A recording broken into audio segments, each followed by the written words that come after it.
Friends, आज हम बात कर रहे हैं सुजलॉन एनर्जी की। सुजलॉन एनर्जी के स्टॉक को लेकर लोगों के मन में बहुत सारा कंफ्यूजन है। काफ़ी लोग हैं जो लगातार बहुत सारा भ्रम फैला रहे हैं, लोगों को मिसगाइड कर रहे हैं। आने वाले समय में ये हो जाएगा, वो हो जाएगा, बहुत सारी बातें जो सुजलॉन को लेकर कही जाती है। क्या वाकई में आने वाले समय में सुजलॉन में कुछ बड़ा खराब होने वाला है या वाकई में कुछ बड़ा अच्छा होने वाला है? अगर आप देखोगे तो जिस तरह से लगातार स्टेप उठाए जा रहे हैं उसका तो पॉजिटिव इफेक्ट देखने को मिल सकता है, लेकिन जो लोगों के मन में भ्रम बैठ गया उसका क्या किया जाए? तो क्या क्या भ्रम चल रहे हैं लोगों के मन में और आखिर सरकार का क्या विजन है सुजलॉन एनर्जी को लेकर, इस वीडियो के माध्यम से वो क्लियर करने की कोशिश करेंगे। यहाँ पे सबसे बड़ी बात है कि सुजलॉन एनर्जी इंडिया की एकमात्र ऐसी कंपनी है जो विंड पावर के ऊपर काम करने वाली हिंदुस्तान की पहली सबसे बड़ी और प्रोफेशनल टीम है इनके पास, और इनके पास बहुत सारा एक्सपीरियंस है क्योंकि हिंदुस्तान की सबसे पुरानी ये कंपनी है। और इसीलिए क्या सरकार को ये मंजूर होगा कि ये कंपनी डिलिस्ट हो जाए, ये कंपनी डूब जाए? क्या ऐसी संभावना हो सकती है? तो बहुत सारी बातें जिसको इस वीडियो के माध्यम से डिस्कस करेंगे। जल्दी हमारे सामने क्वार्टर 1 का रिजल्ट भी होगा। इस बार रिजल्ट में क्या संभावना देखने को मिलेगी? पिछली बार तो हमने काफ़ी लॉस देखा था और लॉस के पीछे वजह भी समझ में आ गई थी कि कंपनी का जो इनपुट कॉस्ट था वो बड़ा था, यानी जो रॉ मटेरियल उन्होंने खरीदा था वो काफ़ी महंगा था और इसी वजह से उनको वो लॉस दिखाई दिया। लेकिन वाकई में उनके रेवेन्यू में तो बढ़ोतरी हुई थी। तो क्या आगे भी कंपनी शानदार प्रदर्शन कर सकती है? और जिस तरह से लगातार जो नए नए सिम्टम्स बन रहे हैं, जिस तरह से लगातार जो सिग्नल हमें दिखाई दे रहे हैं, उससे ये लग रहा है कि आने वाले समय में ग्रीन एनर्जी के सेक्टर में एक तूफान आने वाला है। तो क्या उस तूफान का कुछ फ़ायदा सुजलॉन को भी मिलने वाला है?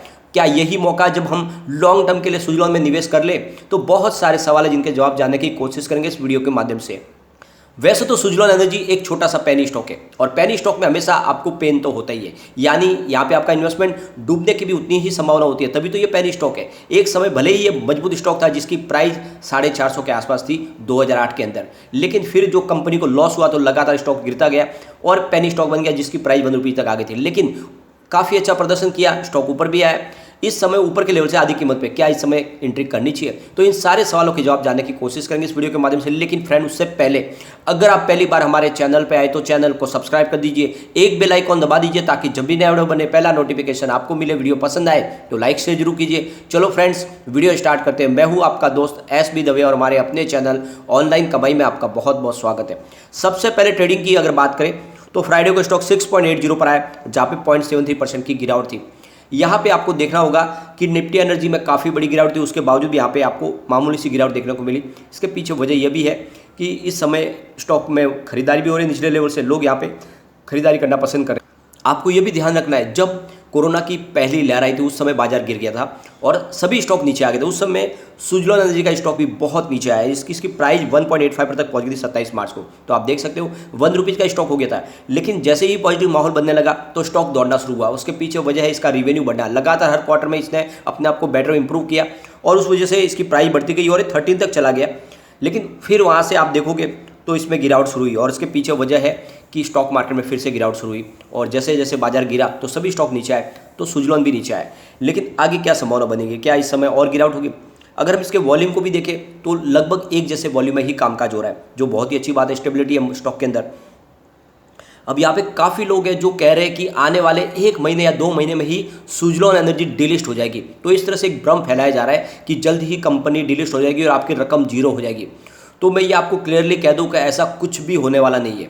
सुजलॉन एनर्जी के डिलिस्ट होने की दूर दूर तक कोई संभावना नहीं है, ऐसी बातों में आपको नहीं आना है। इसके पीछे वजह यह है कि सुजलॉन एनर्जी जिस सेक्टर में काम कर रही है वो सेक्टर सरकार के लिए इस समय सबसे ज़्यादा जरूरी है। विंड पावर एक ऐसा सेक्टर है जिसमें सरकार की बहुत सारी आशाएं जुड़ी हुई है, क्योंकि आने वाले समय में सरकार को अपना 500 गीगावाट का जो अपना टारगेट है 2030 तक उसको पूरा करना। तो ऐसे में सुजलॉन एनर्जी ही उस टारगेट को पूरा करने में एक बड़ा सहयोग करेगी। तो ऐसे में किसी भी हालत में कंपनी के डिलिस्ट होने की कोई संभावना नहीं है।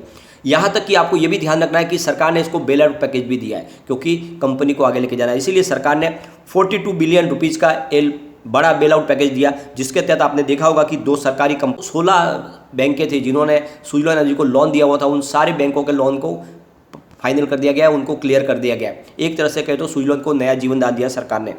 यहाँ पे सबसे बड़ी बात है कि 2 सरकारी कंपनियां जिन्होंने हिस्सेदारी ली है, यानी जो रकम चुकाई गई है उसके बदले में उसको वापस रकम देने की भी जरूरत नहीं, क्योंकि जो करीब 42,000 करोड़ रुपये का जो निवेश किया गया नया, जिसके माध्यम से ये 2 हिस्सेदारी सरकारी कंपनियों ने लिए। इसका मतलब यह है कि सरकार का भी इसमें इन्वॉल्वमेंट हो चुका है और आने वाले समय में सरकार भी कंधे से कंधे मिला के आगे चलेगी और कंपनी को भी आगे लेके जाएंगे, क्योंकि इनके पास बहुत सारा नॉलेज है।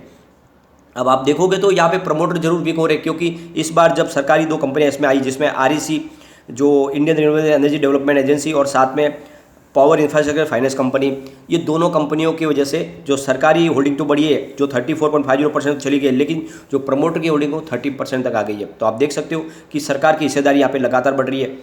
यहाँ पे एक और बड़ी कोशिश की जा रही है कंपनी की तरफ से, जो इसका डेप्ट है उस डेप्ट को कम करने की कोशिश की जा रही है। किसी भी तरीके से कंपनी पूरी तरह से कर्ज मुक्त हो, इस तरफ प्रयास किए जा रहे हैं और इसके लिए कोशिश जारी की गई है। अब जो रिपोर्ट निकल के आ रही है उसके हिसाब से जो कहना है कि जो आने वाले सितंबर 2022 तक, यानी आप देखोगे तो 1 से 2 महीनों में जो इनका कर्ज होगा वो लगभग 882 करोड़ के बीच के आसपास होगा। जल्द से जल्द उससे बाहर निकला जाएगा, यानी कंपनी को पूरी तरह से डेट फ्री करने की कोशिश जारी है। सरकार भी चाहती है कि कंपनी कर्ज मुक्त होकर अच्छे से काम करना शुरू करे। तो आने वाले समय यहाँ पे कुछ बड़ा होता हुआ दिखाई देगा। हो सकता है कि सरकार इसमें किसी बड़े प्रमोटर की एंट्री करवाए, ये भी हो सकता है, या सरकार इसका अधिग्रहण करे, कुछ भी हो, लेकिन इसमें शेयर होल्डर को कोई नुकसान की संभावना नहीं है, क्योंकि इसकी प्राइस ही बिल्कुल कौड़ियों के भाव में फिलहाल।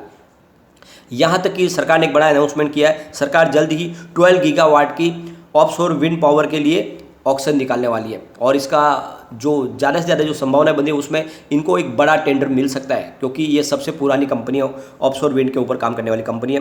तो यहाँ पे तमिलनाडु और गुजरात में टेंडर्स निकाले जाएंगे और ये जल्द से जल्द 2 से 3 महीनों में टेंडर आने वाले। तो इसका फ़ायदा पूरा सुजलॉन को मिलेगा, ये जरूर इनको टेंडर मिलेगा और इसकी वजह से इनका जो कारोबार होगा वो बहुत तेज़ी से आगे बढ़ेगा। सरकार चाहती है कि 2030 तक लगातार इसमें टेंडर जारी किए जाए और सरकार अपनी तरफ से बहुत सारी कोशिश करिए। तो ऐसे में आप देख सकते हो कि सुजलॉन के लिए बहुत सारे बेनिफिट आगे देखने को मिलेंगे, कंपनी का कारोबार लगातार बढ़ता रहेगा। तो ये 12 गीगावाट का जो विंड प्रोजेक्ट सरकार ने तमिलनाडु और गुजरात के लिए जो सैंक्शन किया है वो इनके लिए एक गेम चेंजर साबित होगा सुजलॉन के लिए। आपको ये भी पता होना चाहिए कि जब कंपनी को लॉस आया था ज़बरदस्त और कंपनी बिल्कुल डूबने की कगार पे थी, उस समय यानी 2020 के समय यहाँ पे सन फार्मा जिसके मालिक है दिलीप संघवी, उन्होंने मदद के लिए हाथ बढ़ाए थे आगे। उनको पता था कि ये ऐसा सेक्टर है जो रुकने वाला नहीं है, आने वाले समय में यहाँ पे बहुत ज़बरदस्त प्रॉफिट की संभावना बनेगी, इसीलिए यहाँ पे दिलीप संघवी ने यहाँ पे एंट्री की और उन्होंने करीब 1800 करोड़ रुपये की बड़ी मदद की सुजलॉन को, जिस वजह से सुजलॉन उस समय सर्वाइव कर गई। तो आप देख सकते हो कि जो दिलीप संघवी ग्रुप की जो एसोसिएट कंपनियाँ या फिर उनके जो फैमिली मेम्बर है उन्होंने मिलकर इसमें 23% की स्टेक ली थी।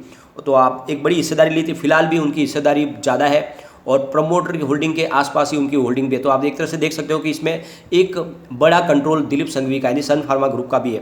तो ऐसे में आप समझ सकते हो कि कंपनी के डूबने की दूर दूर तक कोई संभावना नहीं, क्योंकि अगर पैसों की जरूरत पड़ेगी तो सन फार्मा यहाँ पे और निवेश ला सकते हैं, वो अपनी तरफ से इन्वेस्टमेंट डाल भी सकते हैं। तो आप समझ सकते हो कि ये जो बातें भ्रम फैलाई जा रही है कि कंपनी बंद हो जाएगी, डूब जाएगी, डिलीट हो जाएगी, ऐसी कोई संभावना नहीं है। आपका नजरिया लॉन्ग टर्म का है तो बिल्कुल बने रहे। ये स्टॉक वाकई में एक बड़ा मल्टीबैगर है और ये बात मैं आपको बार बार कह रहा हूँ। जब इसकी प्राइस 2-3 रुपये के आसपास थी, मैंने खरीदारी की सलाह दी थी, 13 तक जाके आया, बहुत ही जबरदस्त रिटर्न दिया। अब एक बार बाजार में गिरावट का दौर जारी है, स्टॉक नीचे आया, थोड़ा और नीचे भी आ सकता है, कोई डरने की बात नहीं। जैसे ही पॉजिटिव माहौल बनेगा स्टॉक बहुत तेजी से आगे बढ़ेगा। आपका निवेश जल्द ही 3 डिजिट में ये जाता हुआ दिखाई दे सकता है, जैसे ही यहाँ पे संभावना बनने लगी बाजार की पॉजिटिव बनेगी।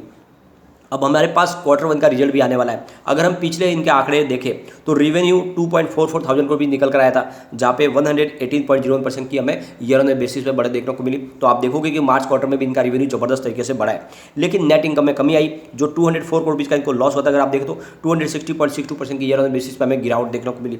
नेट प्रॉफिट मार्जिन -8.37% रहा, जहाँ पे 65.42% की गिरावट देखने को मिली। तो इसके पीछे वजह है कि इसके जो रॉ मटेरियल की कॉस्ट बढ़ी थी, वरना कंपनी प्रॉफिट में ही थी और जो उन्होंने रिजल्ट पेश किया वो प्रॉफिट का ही था, लेकिन कंपनी को जो खर्च बढ़ा है उसकी वजह से लॉस दिखाई दे रहा है। तो कोई चिंता की बात नहीं है, कंपनी लगातार अच्छा प्रदर्शन कर रही है, आने वाले समय में ये और शानदार प्रदर्शन कर सकती है। लेकिन एक बात का ध्यान रखें, यह एक पेनी स्टॉक है तो लिमिटेड मात्रा में ही इन्वेस्टमेंट करना है। कभी भी पेनी स्टॉक में ज़्यादा रिस्क के साथ में निवेश न करें, क्योंकि यहाँ पे निवेश डूबने की भी उतनी ही संभावना होती है। फिर भी जिस सेक्टर में कंपनी काम कर रही है वहाँ पे आपका निवेश डूबने की संभावना 100 में से 2% ही है, 98% यहाँ पे निवेश डूबने की संभावना नहीं दिख रही है।